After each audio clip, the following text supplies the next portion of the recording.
Jean, avant de parler de Sochaux, est-ce qu'on peut évoquer avec vous, parce qu'on vous a pas trop entendu là-dessus, la non, tempête qui en ce moment secoue le football français? Une tempête, oui, oui, si l'on veut.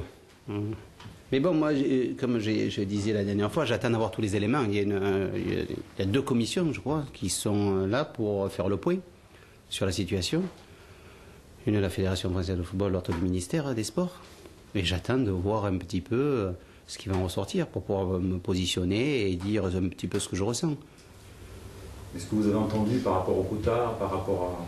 Oui, mais maintenant, je veux savoir qui a dit, comment, dans quel contexte, avant de juger. Je veux avoir tous les éléments. Parce que là, je vois que tout le monde s'excite. C'est ma famille, le football français, quand même. Moi, depuis l'âge de 11 ans, je suis à la Fédération française de football. Donc, je vais attaquer personne pour le moment. J'écoute, je prends...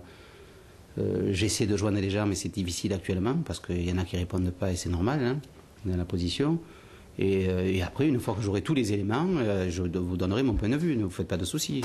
Mais qu'on évoque des notions de racisme dans le football français, vous dites c'est ma famille, vous, comment vous pouvez vivre ça? Même sans connaître forcément tous les détails et tenants aboutissants, mais... Jusqu'à maintenant, je l'ai bien vécu. Parce que quand même, tout le monde a oublié 2004. Et les propos que j'ai tenus. Et j'attends toujours que certaines personnes portent plainte contre moi pour leur donner des éléments. Et je le vis bien. Je suis parti travailler en Turquie, je suis entraîneur des Girondins de Bordeaux. J'ai toujours eu dans le caractère, même quand il y a des obstacles ou il y a des soi-disant problèmes de racisme, j'ai toujours avancé. Ça. De rentrer dans la polémique systématiquement, ça ne fait pas avancer les choses. C'est dans le dialogue et en essayant de régler les problèmes quand il y a des problèmes. C'est tout. Vous avez dit que vous aviez été... J'ai dit dans France Football, vous reprenez ma déclaration, je ne change pas une ligne de la déclaration de France Football. C'est les propos qui ont été tenus. C'est tout. Alors vous voyez, oui, vous avez tout oublié. Eh bien, vous reprenez France Football, vous le lisez, voilà. Et j'en ai pas fait un drame, parce que j'en ai parlé plus d'un an après, peut-être même 2 ans après. C'était pas un drame. Moi, ce que je veux, c'est avancer. Et on a un championnat d'Europe en France, il faut le gagner. Donc, il faut travailler tous ensemble. Et vous dites la fédération, c'est ma famille. Enfin, je suis à la fédération depuis... Ah oui, c'est ma famille. Si j'ai tout ce que j'ai aujourd'hui, c'est grâce quand même à la Fédération française de football, non? Alors, maintenant, on attend les résultats. On attend les résultats de l'enquête. À ce moment-là, je vous donnerai mon point de vue. Mais elle est au bord de l'implosion, cette fédération, avec ce qui sort là. Eh bien, je ne sais pas. Hein. On va voir. Et on va voir les décisions qui vont être prises. Vous disiez que vous avez du mal à joindre certaines personnes que vous aimeriez joindre. Oui, mais après, chacun a ses problèmes. Bon, à des moments où on en est aussi, je suis injoignable. Hein. Est-ce que Laurent Blanc fait partie de ces personnes? Non, mais j'ai pas essayé de joindre Laurent. Hein. Non. Et la menace de son départ, ça vous... Mais c'est des si, moi je suis dans le concret. Le problème de la binationalité, est-ce que vous, à un moment donné, vous vous êtes posé la question dans votre carrière de savoir non, moi, jamais... si choisir l'équipe de France Non, jamais. Non, moi, mon père était un tirailleur sénégalais, est arrivé. Le Mali, c'était français à l'époque.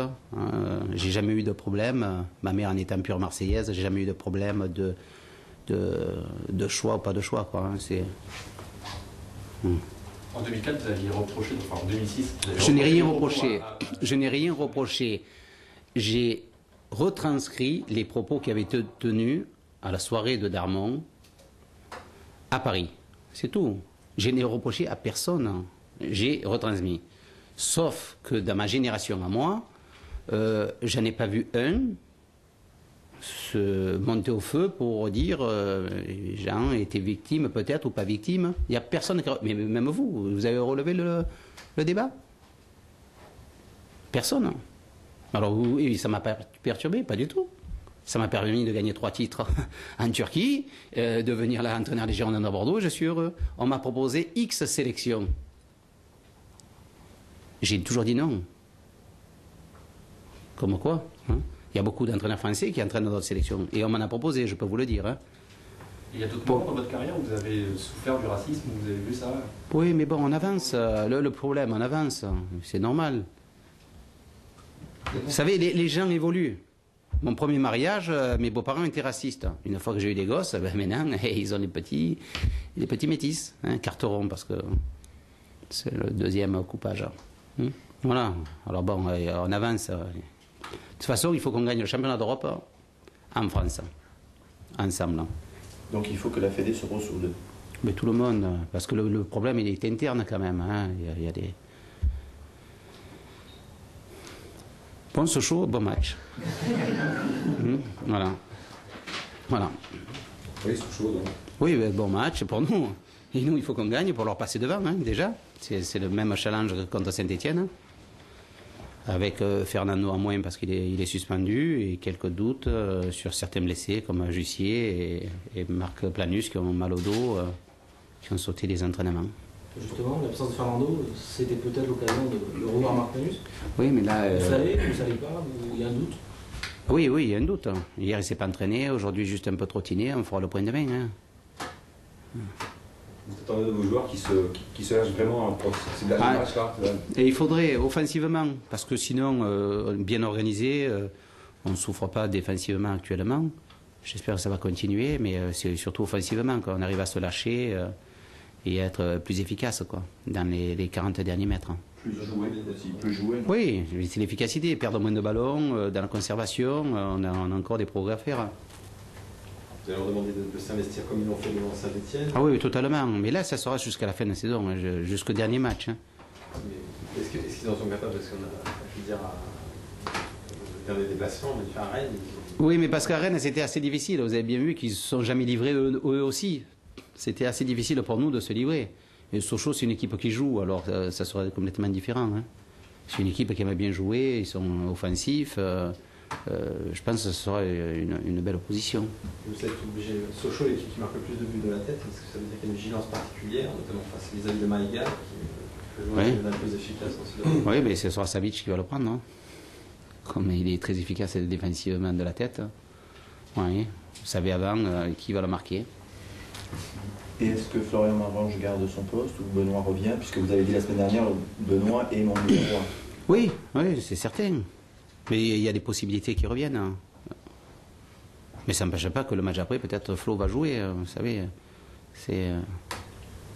Déjà, vous comprenez quand même que cette actualité prenne un peu le pas sur l'actualité de la Ligue 1. Enfin, on ne parle pas beaucoup du sportif là. Oui, c'est un peu dommage. Vous comprenez ça ou pas? Que je le comprenne ou pas, quand j'ouvre la télévision, vous ne parlez que de ça. Quand j'ouvre les journaux, on ne parle que de ça. Donc, je suis obligé de le constater. Après, moi, je m'adapte. Hein. Les gens parlent beaucoup, il n'y a pas que la presse. Les gens dans la rue parlent beaucoup. Alors mon gros problème là, c'est que je ne suis pas au contact des gens dans la rue. Moi, je ne sais pas ce qui se passe. Moi, je suis au camp d'entraînement, maison, déjeuner au Vaillant ou un petit restaurant à côté, et c'est tout. Quoi. Alors, donc, je ne sais pas ce qui se passe. Et j'attends, sincèrement, d'avoir les résultats des deux enquêtes pour donner mon point de vue. Voilà. Profond. Et là, je dirai exactement ce que je pense. Et le fait que les joueurs de 98 s'entre-déchirent là-dessus. Eh bien, ça, c'est comme dans les divorces. Hein. Vous voyez, divorce, quand il y a des gosses en plus, c'est terrible. Hein, c'est terrible. Mais bon, ça arrive dans toutes les familles. Hein. Bon. Vous avez rencontré Jean Le Trio ou pas? Oui, pourquoi? La semaine dernière, vous me disiez, vous ne savez pas dans ce cas. Oui, j'ai rencontré. Oui, j'ai discuté. On discute beaucoup ensemble. Hein. Vous avez présenté votre projet? Mais entre présenter et savoir les moyens que l'on va avoir, j'attends qu'il me donne les moyens. Vous avez présenté votre projet? On en a beaucoup discuté. Le cas, si on peut dire, André, on ne sait pas trop, il y a plusieurs choses, il peut être partir. Vous, est-ce que vous comptez toujours sur lui parce que... Mais jusqu'à la fin de la saison, oui. Jusqu'à la fin de la saison, oui. Et après? Et après, j'attends. J'attends qu'il me perde déjà quelques kilos, ça serait mieux. Hein. Vu l'auteur de l'option d'achat, ça semble... Oui, mais après l'option, il y a la hauteur, l'option, et après ça se discute. Hein. Mais vous auriez envie de... Mais tout dépend de son comportement jusqu'à la fin de la saison. Même s'il ne joue pas? Oui, même s'il ne joue pas, vous savez. Oui, même s'il ne joue pas. Après, c'est une question de volonté. Pour revenir à la course à l'Europe, quels sont aujourd'hui, quel est à votre avis votre rival le plus... C'est Lorient. De toute façon, ils ont pris de gagner, de revenir à Lens et de gagner. Ils nous ont pris 2 points. Et là, s'ils gagnent tous les matchs, Et nous aussi, on ne peut pas leur passer devant. Hein. La thèse de la rechute, tu crois pas? Non. Non. Non, pas les passages que l'on a eus. On peut rechuter sur un match, éventuellement, mais pas... Non, pas les longs passages à vide que l'on a eus, non.